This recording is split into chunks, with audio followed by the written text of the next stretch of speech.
lendemain des attentats suicides perpétrés à Fotokol et dans la ville de Maroua, faisant une cinquantaine de morts et plus d'une centaine de blessés, le gouverneur de la région de l'extrême nord vient de présider ce jeudi 30 juillet une grande réunion de concertation pour lutter efficacement contre le Boko Haram qui semble avoir changé de mode opératoire. Les actions qui ont été arrêtées sont connues de tous.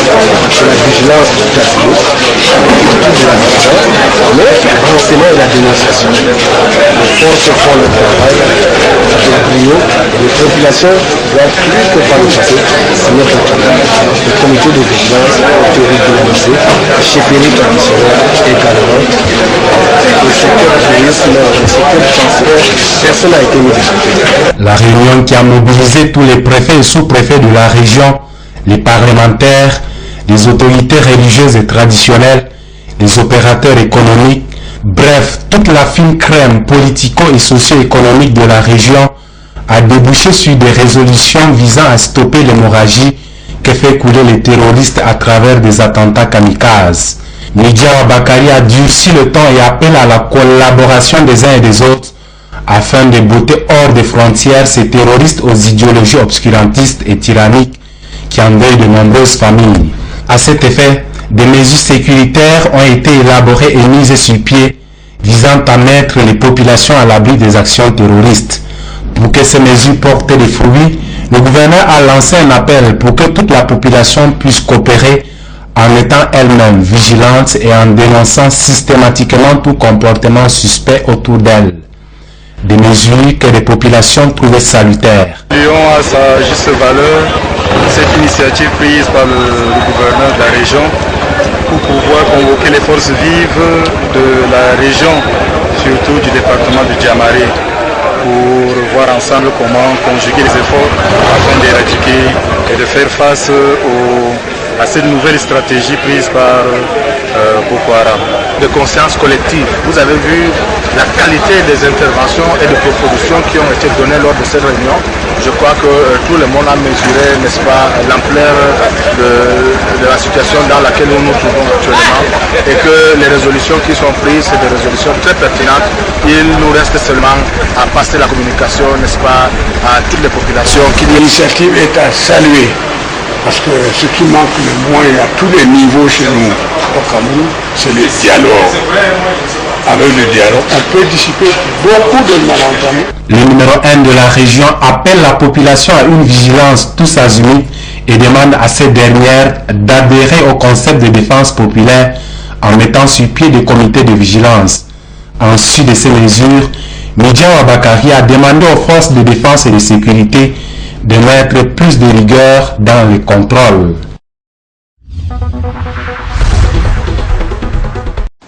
Sur le plan continental, les chefs d'État Paul Biya du Cameroun et Muhammadu Buhari du Nigeria ont procédé à l'examen sociopolitique qui prévaut sur le continent africain en réaffirmant leur engagement à contribuer à la promotion de la paix, de la bonne gouvernance et au renforcement de la démocratie en Afrique.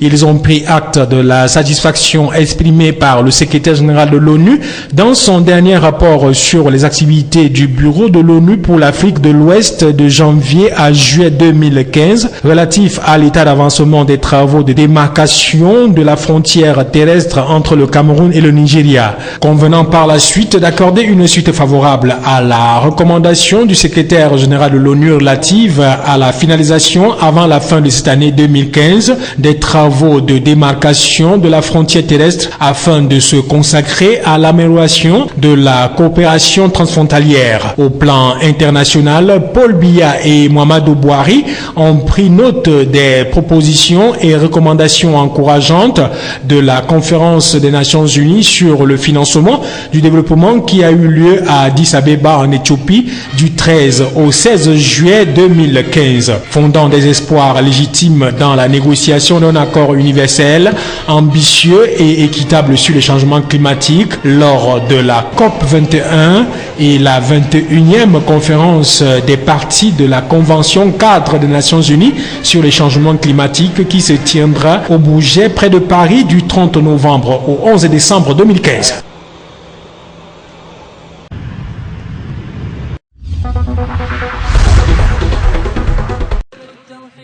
La coordination et l'intensification de la lutte contre Boko Haram et le terrorisme en général constituent l'un des sujets majeurs de la rencontre entre les deux chefs d'État à Yaoundé. Cela a été d'ailleurs indiqué dans le communiqué officiel publié par la présidence de la République fédérale du Nigeria au terme de l'audience que le président Buhari avait accordée au mois de juin dernier à Abuja au ministre René Emmanuel Sadi de l'administration territoriale et de la décentralisation en sa qualité d'émissaire du chef de l'État Paul Biya. C'est le lieu de signaler que dans ce contexte marqué par l'insécurité transfrontalière causée par les exactions de la secte terroriste et criminelle Boko Haram, le Cameroun et le Nigeria mutualisent leurs ressources et efforts pour éradiquer cette troupe de criminels. Pour le moins, le président du Nigeria arrive au Cameroun au moment même où le groupe terroriste Boko Haram, défait sur le front militaire, a changé de mode opératoire en multipliant cette fois des attentats kamikazes sur des civils innocents, comme en témoignent les dernières agressions intervenues dans la localité de Fotokol et à 3 reprises dans la ville de Marwa. Il est donc à croire que les chefs d'État mettront à profit cette rencontre au sommet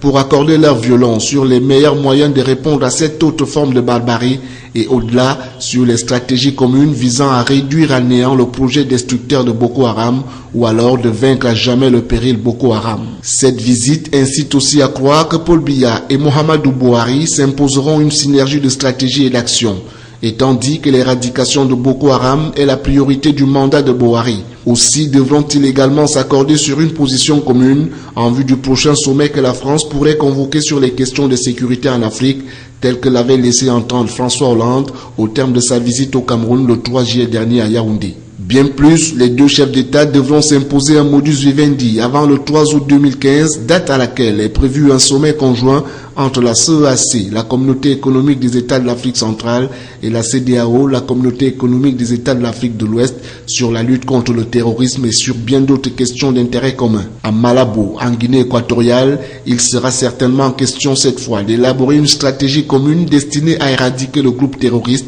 obscurantiste et tyrannique Boko Haram.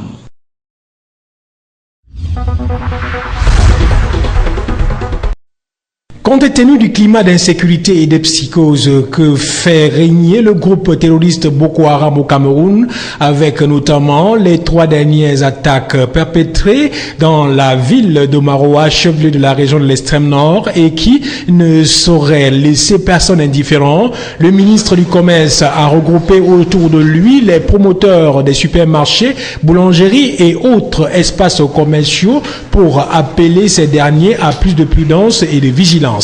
Qui est une préoccupation majeure pour notre pays, c'est le problème de sécurité. La sécurité dans les espaces commerciaux. L'actualité récente nous apprend qu'il faut être prudent, vigilant et qu'il faut savoir anticiper. Nous allons donc débattre de cette question. Je souhaite que nous le fassions parce que c'est des problèmes de sécurité. Je vais m'excuser auprès de nos amis de la presse. Je souhaite que nous puissions travailler à une... Mais l'objet, c'est la sécurité dans les espaces commerciaux,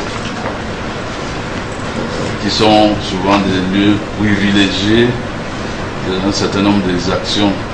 Vous avez en mémoire dans d'autres pays, hein, je prends l'exemple du Kenya, ce qui s'est passé dans une grande surface au Kenya. Donc on n'est jamais assez prudent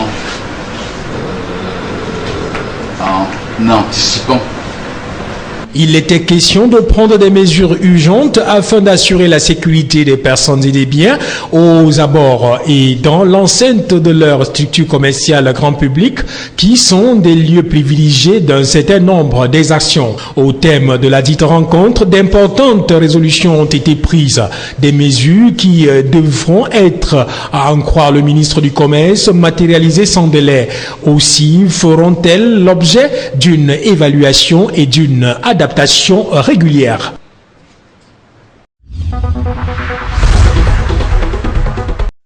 En dépit d'une réserve foncière riche en terres arables, un climat propice au développement des travaux agricoles et une population dynamique, la production fruitière du Cameroun peine à décoller. Les raisons de cette léthargie sont multiples et variées. De l'analyse des experts, Il s'agit entre autres de la non-maîtrise par des producteurs des techniques culturelles, de l'insuffisance de l'utilisation des intrants, de l'indisponibilité des semences et autres plans de qualité, enfin de la faible taille des exploitations existantes. Pour permettre au Cameroun de sortir de l'ornière dans le domaine de la production fruitière, le ministère de l'Agriculture, en partenariat avec le Fonds mondial pour l'alimentation, le FAO, se propose d'accompagner les producteurs locaux à travers plusieurs formes d'appui.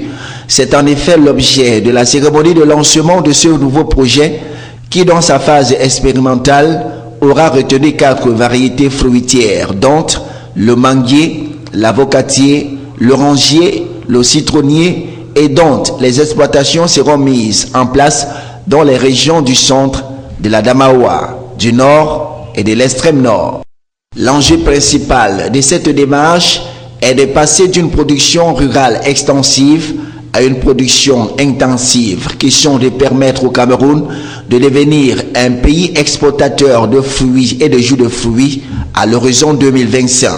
Pour y arriver, l'Institut de recherche agricole et de développement, l'IRAD, est sollicité pour la mise à disposition en quantité des espèces d'arbres fruitiers à haut rendement, tandis que le FAO se propose de mettre en place un centre spécialisé de production et de transformation des fruits.